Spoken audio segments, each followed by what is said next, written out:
Elbaf! Ah! It is time, everyone! Grab your Viking shields and your Viking swords, your Viking helms and your Viking boards! That's right, Vikings need boards too. Those houses aren't gonna build themselves. Ah! Do we go to Elbaf in this chapter? Are we in actual Elbaf? Let me just check, like, real quick. Let me cut to the end here. Okay, kind of. All right, grab your Viking silhouettes sitting on the beach. Ah! Viking! Okay, we're good. That's enough. That's enough screaming. Don't worry. Once we get to Elbaf, there'll be a lot of screaming. Don't worry about it. But for right now, that's all you get. All right. I know everyone's excited for Elbaf, but we got some other stuff to cover first before we get there. This will be One Piece chapter 1124 review titled Best Friend.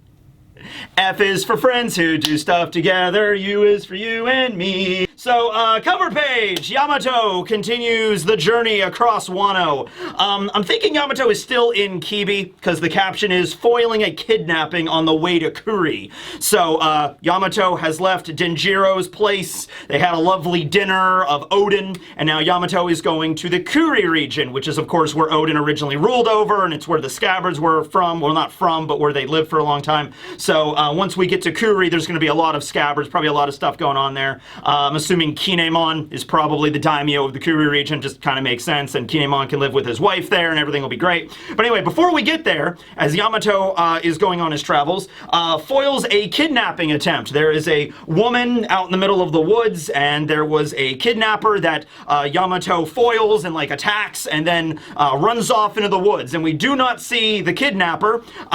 They are in silhouette. This is a thing in One Piece, okay? Let me tell you something. If you're gonna read One Piece, learn how to identify, character profiles by silhouette alone. It's a skill that's gonna go a long way.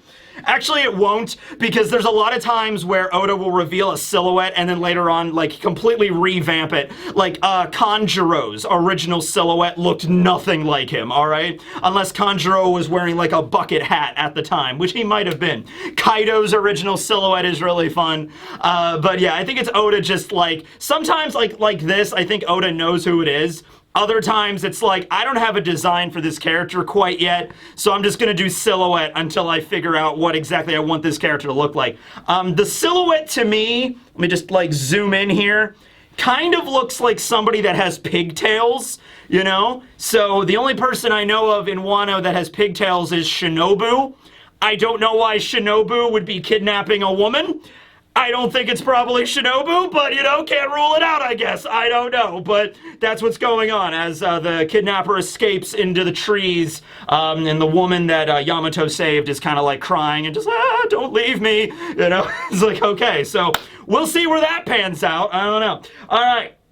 So, we open up the chapter in the sky. The nice big blue sky as Morgan's ship, the WE News, I don't know if his ship was actually ever called that, the Seagull Tea Kettle, that thing is flying through the sky, right? And Morgan's, not Morgan, Captain Morgan, we don't know what's up with Captain Morgan, but big news, Morgan's, he's excited, all right? Morgan's is probably, I don't know if birds can get an erection, but he probably does right now, okay? Like, he is rock hard. I'm sorry, I forgive the analogy, but seriously, this is important, okay? Morgan's is about ready to spread the biggest of biggest news in the entire world right now, okay? He's ready to go, and he's like, all right, come on, everybody, let's rock. We're gonna be pulling an all-nighter. I want you to grab as much coffee as possible and feed it intravenously into all of the reporters' veins. We're gonna need that caffeine. We're gonna have non-stop after non-stop extra editions and special editions, extra special editions, super legendary extra special editions. Let's do this! All right, it's crazy, and the direction that Morgan's is going with this. I mean, if you if you didn't already have like high hopes for Morgan's, they're like, well, maybe he's gonna report the news in a fair and balanced, just way. No, it's like, let's stoke the flames of panic as much as possible. You know, panic is what sells newspapers, ladies and gentlemen. Right? Also, especially since Vegapunk just got done with his massive live stream message all over the world, Morgan's was a little afraid, like, is this the end of news media? Is this the end of print as we know it? So Morgan's has got to double down on this now, right? Okay, he's got to make sure that people understand that newspapers are still in, okay? And also, I mean, like, the entire world, after experiencing Vegapunk's message, like, they're gonna want, like, a follow-up on that. Like, okay, Vegapunk released that message yesterday. What's going on? You know there's some people that missed that message completely. Like, there's people like Gaimon and Sarfunkel that are on the island that they never heard the message at all. But you know there's people that slept through that. You know there's some dude that just got home from working all day and he's exhausted and he's just like, I'm going to bed. Goes to bed. He's like, honey, wake up, Vegapunk message. He's like, I'm sleeping. You know, and the next day he wakes up, oh, what's going on? What was up with that message you were telling me about? Sorry, I was tired. It's like,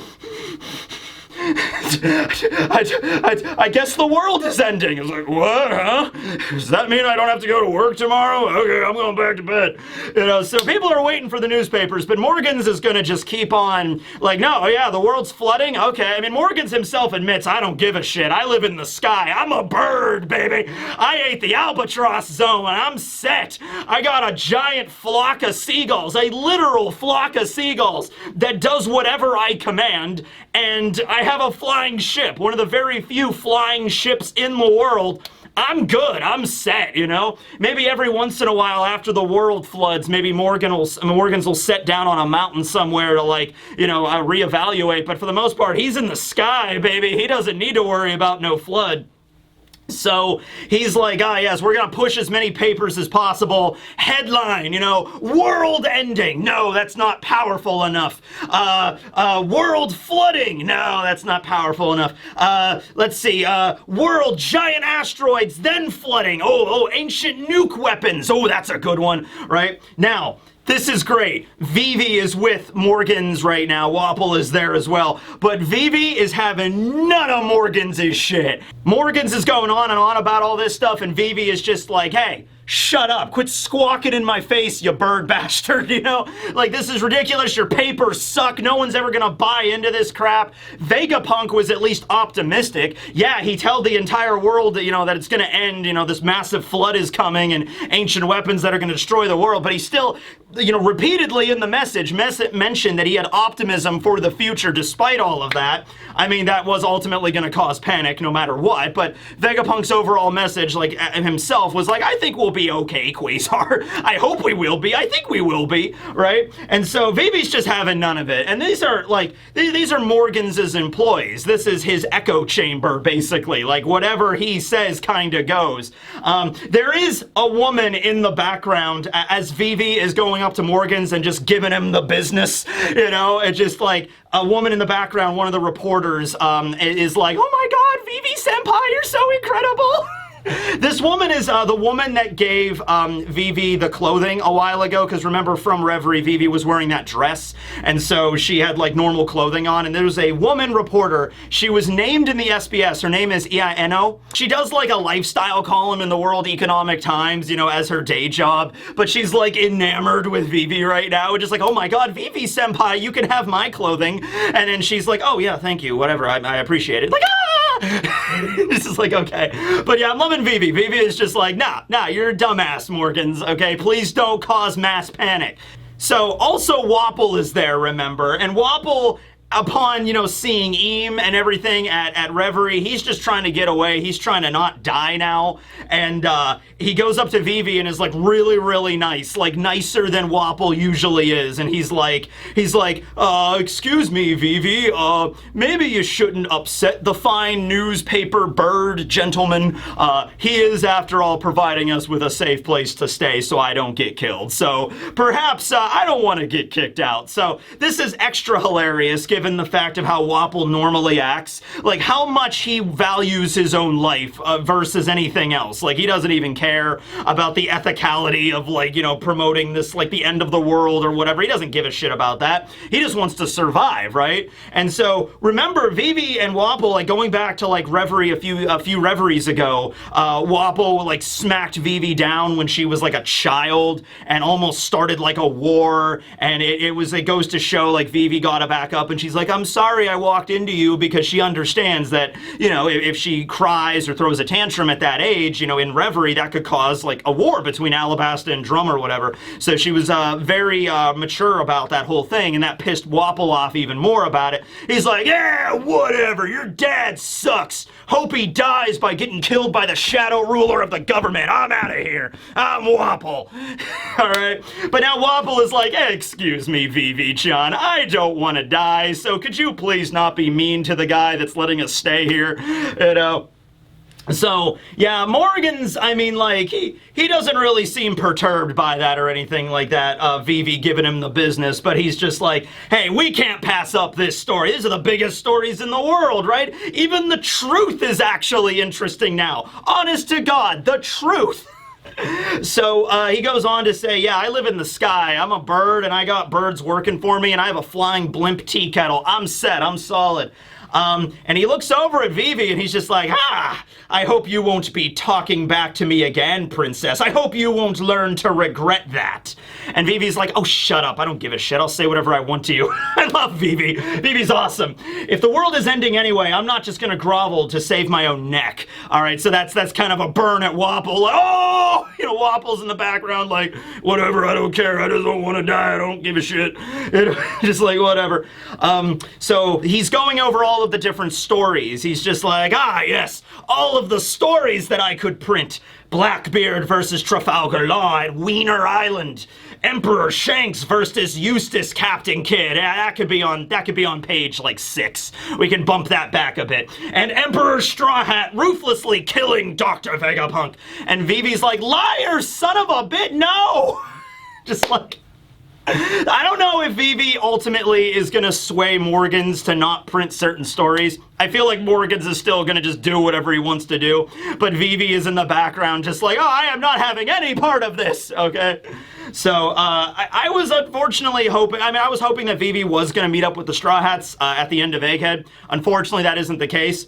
But who knows? I don't know. Maybe Morgans' ship is not far from Elbaf, and maybe Vivi will have enough of Morgans and Wapol's crap. She'll strap on a parachute, jump off, and just be like, I'm going to go see the Straw Hats. And then she lands at Elbaf, I guess. I don't know. Anyway, double page spread of Egghead in the aftermath of everything. In the aftermath of all of the nonsense. The Labo phase seems to be still stable, like the clouds are holding, it's not falling apart. Frontier Dome is sitting at 0, the Punk Records, Egg, everything seems to be still okay in the sky. The fabrication phase isn't looking too good. There's still a massive fire that's raging that has yet to be put out. All of the marine ships are anchored or, you know, bobbing in the water around Egghead. They're all filled with knocked out Marines right now because not a single, even the Vice Admirals are out. From what we're going to see in a moment, Kizaru is the only person that is still standing, other than the Seraphim, who are currently bubbled. I don't believe that Kizaru got knocked out by the hockey nuke. I believe he was able to resist that, or if it did get knocked out, it was only for a brief amount of time. But I'm thinking he didn't, okay? Anyway, we do cut to Sentomaru. Sentomaru is in a little boat, like a little rowboat, with his axe and a couple of barrels of supplies, and he's getting the hell out of Dodge. He's just like, all right, I'm out of here. You know, it's interesting. Since the hockey nuke went off, it seemed to target everybody that was an enemy of the Straw Hats in that moment. You know, it's interesting because it was Joy Boy's hockey stored in a rope, and then Emeth was the one that untied that rope. But how would Emeth know, like, everybody that's an enemy? You know what I mean? Like, I guess he could infer, obviously, the Gorosei are enemies, so target them. But, like, every single Marine, but not certain people. Like, you know, like, Bonnie doesn't get affected by this. The Giants didn't get affected by this. Sentomaru, I guess, did not get affected by this. So, like, what was the, like, who's decision was it like, okay, these are enemies, these are allies, you know? I don't even think Emeth was aware that Sentomaru was even there. But I don't know how it worked exactly, but all of the Marines and all of the enemies of the Strats and the Giants got knocked out. Sentomaru was not an enemy, he was an ally, so he managed to stay conscious, and he's getting the hell out of Dodge. So he's rowboating, he probably woke up in a cell somewhere in the Marine ships, and he's like, all right, everyone's knocked out. All right, I'm out of here. And he managed to, like, break out of the cell. He's a pretty strong dude. Sentomaru is powerful. Not as powerful, obviously, as, like, you know, Luffy right now or Zoro or any of the admirals or anything, but he is a pretty strong dude. He could break out of a brig, no difficulty there on a Marine ship and get the hell out of there, right? So he's sailing away. He doesn't really say anything, but he begins to cry as he's sailing, as he's rowing his way away from Egghead. He's beginning to weep. And yes, of course, it's the obvious reason, because Dr. Vegapunk, the Stella, is dead.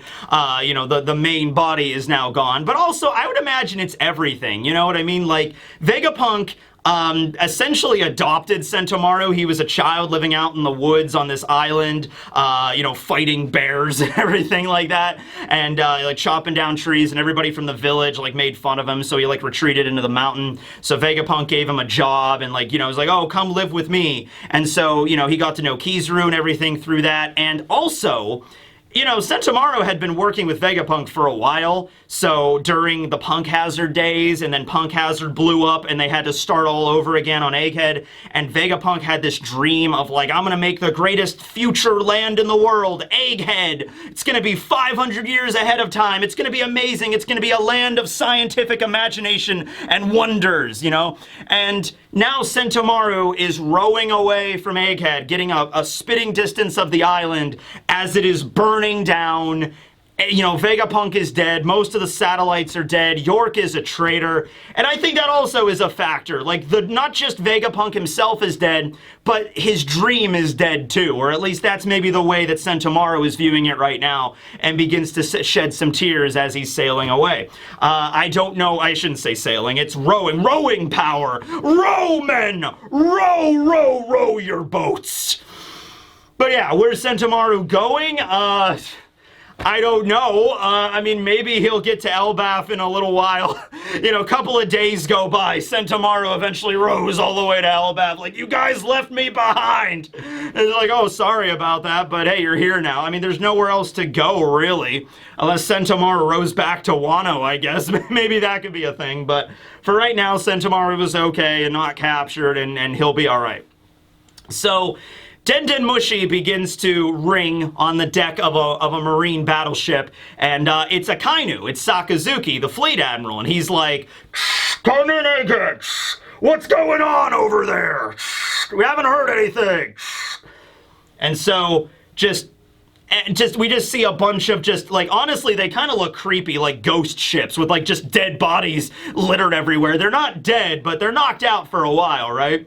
And then we just see Kizaru somberly getting up and walking over to the Den Mushi. He's doing it very slow, too. He's not doing it with any level of urgency, you know, so I imagine Kizaru's just sitting there, just, like, playing everything all the events of Egghead in his head, in his mind, of like everything that happened, and him stabbing Vegapunk with his lightsaber, and fighting Luffy, and then the Gorosei showing up, and him siding with them and everything, and he's just sitting there like, ugh. And then freaking Sakazuki's voice, of all voices, starts, what's going on over there? You pick up right now! And Kizaru's like, okay, I gotta go deal with this now. Alright, he gets up, walks over, he pulls out the receiver, and he's just like, you're awful loud, you know. And Sakazuki is like, wait, what? Borsalino? Why are you the one picking up? What's going on over there? You know what I mean? It's like Sakazuki here, right? Okay. He's like, what's the report? How come, why are you picking up the phone? And he's like, oh, everybody else is knocked out, foaming at the mouth. So, yeah, that's happening. Sakazuki's like, well, give me a full report, man. What's happening over there? Is Saint Saturn okay? What's the status of the power station? The Mother Flame? What's going on? What happened to Vegapunk? You know, now Sakazuki has very limited information about what the hell just happened, right? They don't know. He doesn't know about the Gorosei turning into yokai monsters. He doesn't know about the Iron Giant and the Hockey Nuke. He doesn't know shit about this. He's treating this more of like the mission they were sent out on. And oh, that is a completely different ball game right now. It is a different ball game in a different era. It's a different sport. They set out to go play a baseball game, and now this is like some MMA freestyle shit. You know, like they did not expect. It's a completely different situation, right? So it's very, it is kind of jarring to see Sakazuki. He's still on the script of like, full report, Borsellino, what's the status? And Kizaru's just like, yeah, when the youngsters all wake up, when all the other Marines wake up, I'll have them file a full report to you. Don't worry about that. You better not be slacking off again, Borsellino. I know all about you. I know how you hang out smoking the devil's grass. You know, devil fruits were bad enough, but I found it in your desk, Kizaru. I found the pipe. I found all of you. I found your bong collection. All right, you better not be smoking the devil's grass on company time or whatever, right? And, you know, he doesn't say that, obviously. He's just like, you better not be slacking off, Borsellino. And that's when Kizaru has had it, you know? He's had it, all the shit that he witnessed. And now he's being chewed out by his boss, but also one of his, like, best friends. It's just messed up, but, like, that is the case. And he's like, hey, Sakazuki, I'm curious. Have you ever had to kill your best friend? And Sakazuki doesn't say anything. He's just like, what? Huh? Now pause that for a moment. He doesn't say anything to that, but we all know Sakazuki's backstory is going to be pretty jacked up, all right? I don't know exactly, but it might have been a situation to end up the way that Sakazuki ends up, like thorough, absolute justice kind of guy. Yeah, something horrible has to have happened in his backstory. Maybe he didn't have to kill his best friend, but, like, pirates might have just attacked his island, and, you know, maybe Sakazuki found his dad on the ground with, like, a bullet wound in his freaking stomach. He's like, oh, God, please, just put me out of my misery. Please, Sakazuki, do it. He's like, Dad, I can't. He's like, you gotta do it. Screw the pirates! Fight them all! They're all evil! Ugh. Dad! You know, it might be something like that, right? So, I don't know if Sakazuki's had to do anything specifically like what Kizaru had to do, but, you know, it's also a backstory that we're gonna delve into, right? I don't think it's all puppies and rainbows for Sakazuki, but anyway, yeah. Kizaru says, like, have you ever had to kill your best friend, Sakazuki?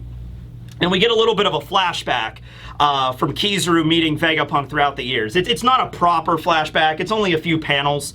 But it's when they first met, he's like, hey there, how you doing? Oh, that's a big head there you got. Well, anyway, I'm Borsellino from Navy HQ. And then Vegapunk is like, that's great, Quasar. How much are you gonna pay me? So this is right after Mads. This was probably right after that Vegapunk was, you know, captured and arrested by the government for participating in Mads. And then Kizaru shows up to meet him. This would have been back when Kizaru would have been a vice admiral, most likely. Oh, no, this would have been, wow. Mads was a while ago. Mads was, like, getting close to 30 years ago. So, yeah, Borsellino might have been only, like, a captain or something at this time. But anyway, he meets him and is just like, hey, you gonna give me some money? And Kizaru's like, huh? He's like, yeah, I know the government. The only reason you guys arrested me was so that you could use my brain to put to work on your projects. So how much funding are you gonna give me? And Kizaru was like, oh, you're an interesting guy after all, huh? You know, so that was Vegapunk back in his younger years. Actually, man, if that was like 30-something years ago or thereabouts, maybe like 28 years ago, something like that, Kizaru's in his 50s right now, and he joined in his, I guess, early 20s. So this would have been back maybe when Kizaru was in his rookie years, or very close to that, you know what I mean? Like 20-something, 25, over 25 years ago at least, if it's right after Mads. So, yeah, I mean, like, I can't remember exactly how old Kizaru is. I think he's around, I think most of the admirals are around in their mid-50s. Aokiji's the only one that's in his 40s. I think Aramaki's also in his 40s. But yeah, if that was the case, then this would put Kizaru maybe at around 30 years old, maybe a little younger. So yeah, probably like maybe not even like an admiral, definitely not an admiral status yet, maybe like lieutenant, captain or something. And so this goes to show that Kizaru and Vegapunk from like day one, from like when the government arrested Vegapunk for being part of Mads and started putting him to work for their payroll, Kizaru knew him. All right, that's when they first met, right? So then we cut way into the future where Vegapunk is now building Egghead, and Kizaru's looking at the forums, and he's just like, what's going on with this place? And Vegapunk is like, oh, I'm going to call it Egghead. It's going to be the island of the future and everything. Time to go to work, Borsalino. While you're here, you might as well start working. So we see Borsalino carrying like a bunch of steel girders, you know, which is interesting. Like, I mean, we know the admirals are all super strong, but that's really cool because Kizaru is carrying 1, 2, 3, 4, 5, 6, 7, 8, 9, 10, like 10 giant steel girders, like by himself. He's like, hey, you know I'm an admiral now, right? And you're just putting me in a manual labor? That's not cool, dude. But he still does it because Vegapunk's his friend, his best friend, as it were. So, and then they just show them laughing with Kuma and Bonnie and Vegapunk and Sentomaru and everybody's there. And then it cuts to Kizaru stabbing Vegapunk with his lightsaber, killing him. And, you know, he's just looking at him through his sunglasses of just like his like friend's dead body falling to the ground. And then we cut back to the present as, you know, Kizaru has like a war flashback basically. And is like, you think I'm slacking off, Sakazuki? Well, if you got time to waste doubting me, then get your ass down here and see for yourself, you ingrate. And he is bawling his eyes out. He's still got his sunglasses on so we don't see his eyes, but tears streaming down under his glasses, snot dribbling down out of his nose. He's like, you don't know shit about what went on here, Sakazuki. You don't know a damn thing. If you want to come down here and see for yourself, then be my guest, you freaking son of a bitch. You know, like, yeah. So that's the situation there. Now, if any other officer in the Marines mouthed off to Sakazuki like that, they would be Pompeii very, very fast, okay? Like, they would be just completely melted into indistinguishable goo in about 2.3 seconds, all right?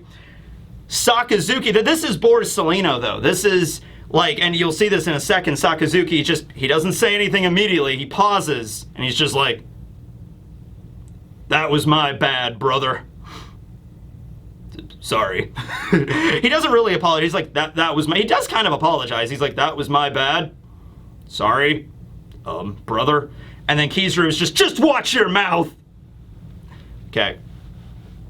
So, I don't think they're literal brothers, by the way. I don't think they're actually related. Although, wouldn't that be an interesting plot twist? All the admirals were blood related.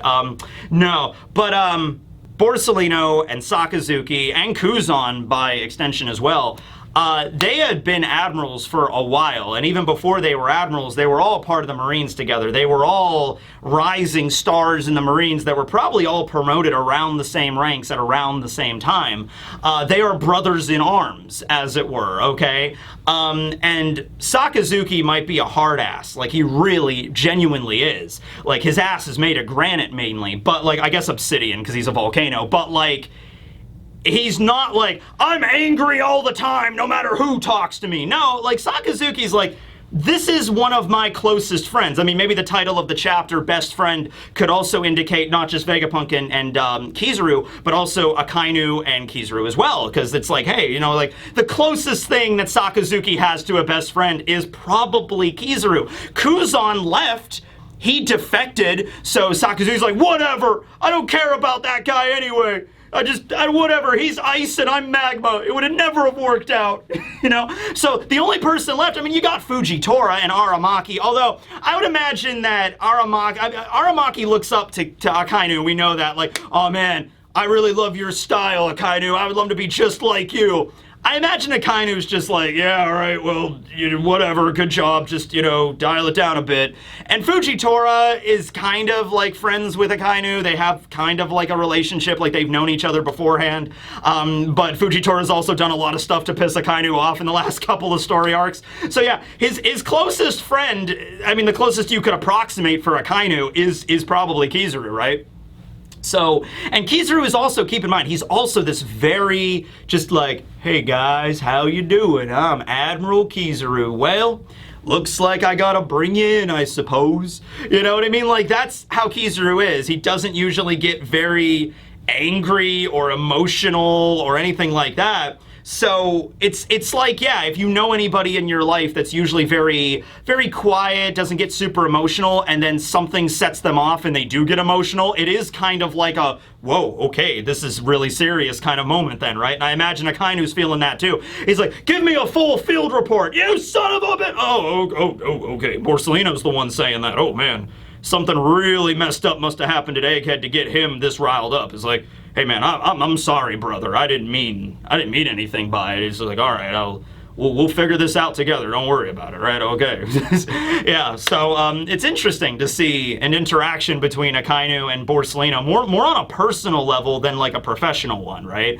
Like obviously Sakazuki cares about Borsellino. He doesn't want him to die. He doesn't want to be, you know. And even here we say it's just like, I don't want you to be upset. I'm sorry about all this, right? We'll figure that out. Maybe Akainu, maybe Sakazuki does have to go to Egghead to see what everything's happening. I don't know.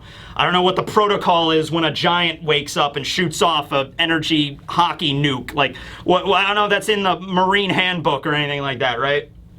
But yeah, Kizaru's obviously very upset by killing Vegapunk, his best friend, and so we see that on his face. And he's also probably regretting a lot of the decisions he made, like siding with the Gorosei. Maybe he's just like, maybe I shouldn't have done that. Maybe I shouldn't have sided with the giant yokai monsters. Huh. Maybe I should have worked with the Straw Hats instead on that. Maybe I should have defected. Screw it. You know what I mean? Maybe he's conflicted about a lot of stuff right now. So, yeah. See more about Kizaru. Now we cut away to the Elbaf ship and the Thousand Sunny on its way to Elbaf. We're not quite there yet. But at the end of the last chapter, we had like a toast. We had like a Usopp standing on like, you know, Dory's hand. And they're like, let's go to Elbaf! And everyone's like, yeah! And they're holding up like giant like tankards of ale and stuff, right? Well, now that's after one toast, it's apparently stopped. Like the party is like not happening. It's very somber and quiet, as a matter of fact. And we're on the Thousand Sunny. Which is, you know, sailing next to the Great Eric. Jinbei's at the helm, of course. Frankie's there wearing a cowboy hat now. Okay. And we have Zoro just hanging out on the deck of the ship, just drinking. So it's Zoro, Jinbei, and Frankie having some man talk, you know? And Frankie's like, it's kind of weird they stopped after one drink. And it's like, Jinbei's like, yeah, apparently Luffy's really dejected because he couldn't save Vegapunk. So Luffy feels like a failure. He failed, you know, he couldn't even save one man. And Zoro kind of has an opposite perspective of that. And he's like, hey, it's kind of pathetic. Luffy is an emperor now. He's a Yonko.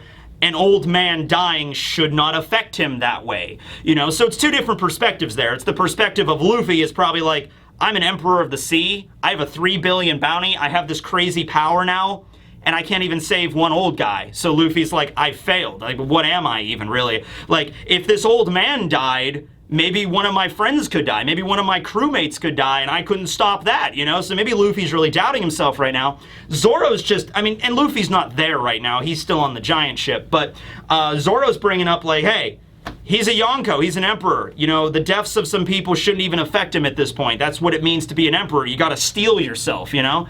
And they're like, Jinbei's like, oh, that's a bit harsh, Zoro. I mean, you know, like, it was Vegapunk, right? He came to Luffy and asked for, you know, escape, and Luffy agreed, and he still died. I mean, that's going to affect him, right? So now we cut to the inside of the Elbaf ship, where Lillith is waking up. She's like, and she wakes up, she has like a towel on her head and bandaged and everything like that, and she sits up, and everyone's like, so we have Usopp there tinkering with something, we have Chopper, we have Nami, we have Sanji next to Lillith, and Lillith immediately after wakes up goes to check her receiver. She's just like, what's going on? Because that's like probably like at this point like standard, like, what's happening? So they're probably out of radio range, I guess, of Egghead, but she, you know, touches her receiver, and she's just like clicking it a little bit, and she's like, what's going on? And we'll actually get back to that later. I think Atlas left her a message, or some kind of stored message is in her receiver. So anyway, she's like, where are we? Why is everything giant? So we pan out and we see that they're sitting on a couch, but not just any couch, a giant couch. So it's literally a couch. They needed a ladder to get up on top of this couch. There's literally a ladder that they had to climb up to put everybody on this big, giant, like, it's basically like a bounce house probably to them. This nice, soft, like, couch here. So it's like, oh yeah, everything's massive. We're on the giant ship, right? So, I'm sorry to tell you this, Lillith, but everyone's dead, and York's a traitor. You know, the Stella is dead, Shaka's dead, Edison's dead, Atlas blew herself up, you know, Pythagoras also blew himself up. They're all dead, Lillith. We're sorry. Don't know how to rip this Band-Aid off, so here you go. And Nami is like, I understand if you're really disoriented about this. And Lillith is still like, she's listening to them, but she's also like tinkering with her receiver, with her headset. And she's like, okay, I see. All right, yeah, I know about what's happening. And then Sanji's like, heard from who? What did you hear about? And then Lillith just starts bawling. She's just like, I just need to cry for a bit, guys. Just hold on a second. And Usopp is like, how the hell are you the evil one again? You know, he's just in the background. And then immediately after crying, Lillith is like, all right, I'm good. I'm hungry. I want food. Maybe it's because I'm not hooked up to York anymore, but God, I could eat a whole horse. A giant horse, right? So, what happened there? Because when Atlas knocked out Lillith, she also like reached behind Lilith's head, and I thought it was maybe her like severing the line between Punk Records. But I think instead what Atlas was doing was uploading some kind of message to Lillith. Like, they're all Vegapunks, they're all satellites, they all might be like cybernetic. I mean, like, Atlas had definitely like cybernetic capabilities, like she could like replace her face and stuff like that. This is the thing I brought up earlier. Like, I question, like, you know, some of the Vegapunks look like straight up robots, others are humans, but are they like androids? Like, does Lillith have any, you know, like, does she can just take off her face? Is she just a robot? Is she an android? Is she cybernetic? Like, what's the deal? What, anyway, Atlas must have like uploaded something, like, I don't know, had a thumb drive or an SD card or something, just, you know, put in the back of Lillith. So now when she wakes up, she's getting a message of like probably Atlas, like, hey Lillith, you're just waking up. Sorry I knocked you out. Here's what happened, right? And so she relays the whole message. Lillith cries for a bit, lets it out, and then she's like, okay, I know what's happening. I need to eat now. And just like, all right, I guess. Well, anyway, the Giants left us a lot of fruit.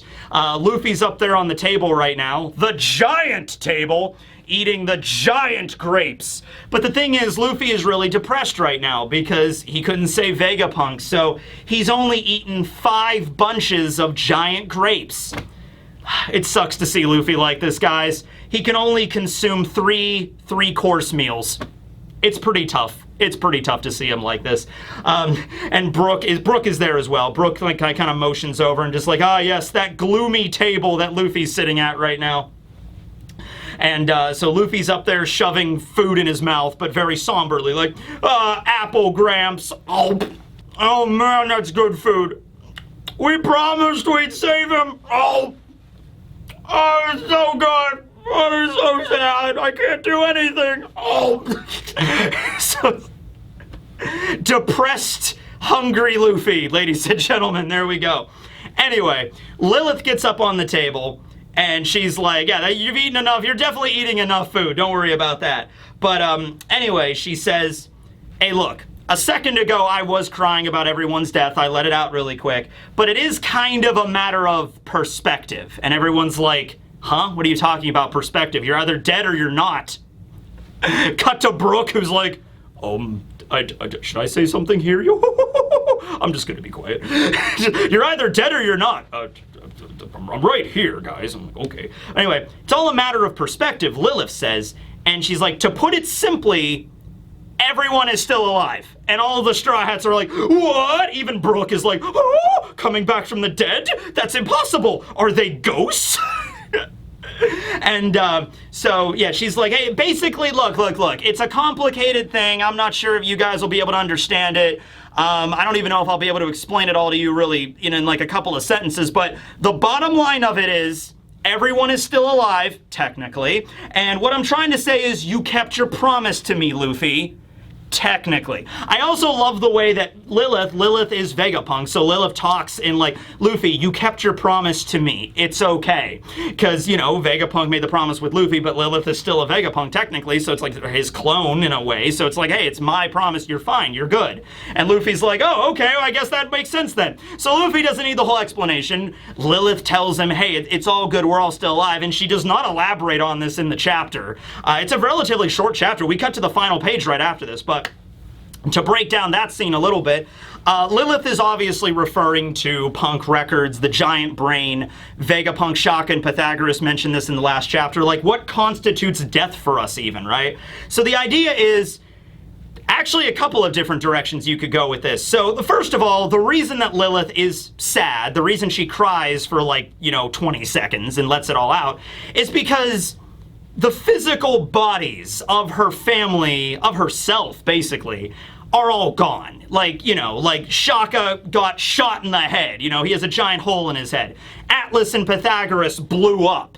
You know what I mean? Like, their bodies are gone. So, like, yeah, that would cause you, like, even if you could come back from that, even if there is a way to, like, repair you, seeing your best friends or your family just explode in front of you is going to be pretty intense. That's sad. It's sad to see that, but she recovers pretty quickly because she's like, all right, their bodies are gone and the Stella's dead, and that sucks. His body's definitely gone because he's a corpse now, but it's okay because the brain is still alive, so Vegapunk is still alive, so we're still alive. Or she could also be referring to, like, even as long as one of us survive, we can bring the others back. So, like, Lillith has a copy of purportedly of all of Vegapunk's, like, memories and stuff like that. Although a lot of that is probably stored on Punk Records, so I'm not sure how the connection of that is going to work. But the ultimate idea is, like, I'm still a Vegapunk and you saved me. So, maybe that's why Vegapunk ultimately created 7 bodies, so if anything like this ever happened, increases the chance of survival, right?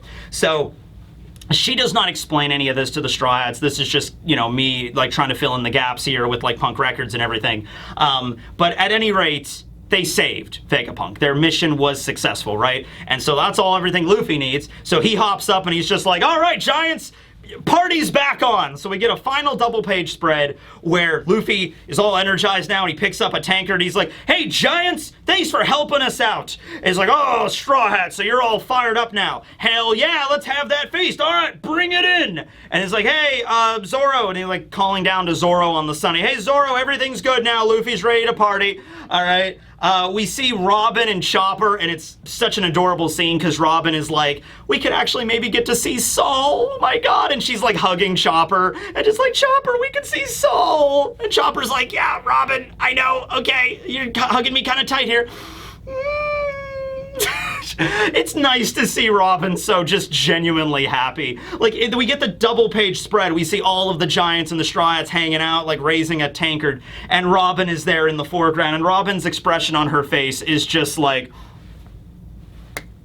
I don't even know how to describe it. Just, like, she's just, like, this amount of relief, I would say. Like, a relief on her face of, like, I'm going to be able to see my best friend again. That could be another indication of the chapter title, Best Friend.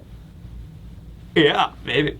Okay. And Luffy just reaffirms here that he's like, hey, I'm going to be king of the pirates. That's why I set out to sea for. Of course I'm going to be the king, right? And I don't care if you're with me or against me. I'm going to be king of the pirates, right? Okay. And he's like, yeah, cheers, let's go. And we see all the Straw Hats there hanging out with the Giants. An awesome scene. And then we get the narrator coming on as the great Eric is bobbing in the water. It's like, to the long-awaited, fabled country of the Giants, Elbaf. It's fable spelled backwards. Yeah. And then, last scene of the chapter, last little panel of the chapter, we cut over to Warland Elbaf. And we see a silhouette sitting on the shore of Elbaf, staring out amongst the giant sea. And being like, come on then. And that's it. That's the end of the chapter. Break next week. Because I think Shonen Jump's actually on a break next week, maybe. But anyway, another silhouette character. We got 2 this chapter, right? That's actually, lower numbers than normal. Now, with this silhouette, I don't know. I doubt it's Saul, because I don't see why Oda would have to silhouette Saul. Like we already know Saul is there. Robin just mentioned him. I don't think it's Saul. Could be Loki, who is the silhouetted prince of the giants that was enamored with Lola and that was going to get married, and then Lola defected and left because of that. She didn't want to get married to Loki. Could be Loki.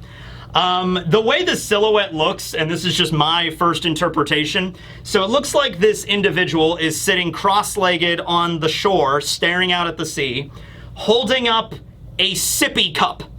like a cup that has a straw out of it, or maybe some kind of slushy. He's drinking some kind of like slushy or something like raspberry swirl. Come on then, Straw Hats. I wait for you. Probably not what actually Oda's going for here, but that's my first interpretation, okay? And, I mean, anybody else, it could be, I don't know, it could be Gabon, it could be another member of Roger's crew, could be the man marked by flames, could be Shanks' hot sister. Come on, let's just throw out all the options. I don't think Shanks is going to be on Elbaf. I don't think he's going to be there. He might have left a message or something for Luffy, but I don't think he's there right now. Could be Eustace Kid or one of the survivors of the Kid Pirates. I don't know. Some random member of the Kid Pirates that we, yet to really see. And then, they show up. He's like, I've been waiting for you, Straw Hat. I don't know, but, it's somebody. It's somebody sitting on the shore. I guess we'll find out next time. Or probably not, because I feel like next time we're going to cut around the world to see what's happening there. And then after that, we'll cut back to Elbaf. But yeah, relatively short chapter.